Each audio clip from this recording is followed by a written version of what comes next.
किती पैसे दिले तुम्हाला? हो, माझ्या मुलीचं लग्न केलंय मी आणि तुम्ही म्हणाल तसं मी आतापर्यंत देत गेले. माझी एकुलती एक मुलगी आहे हो. हो, हुंड्यासाठी म्हणून किती किती छळणार आहात तिला.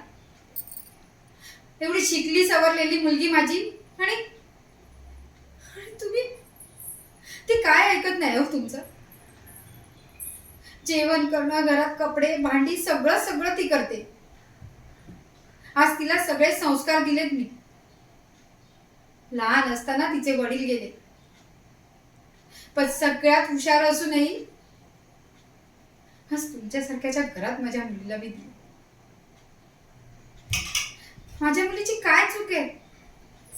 किती पैसा द्यायचा आणि आता माझ्याकडे काहीच पैसे नाही येत द्यायला. हे बघा, तुम्ही जर आता ऐकलं नाहीत ना, जर मला तुमच्या विरुद्ध कंप्लेंट करावी लागेल.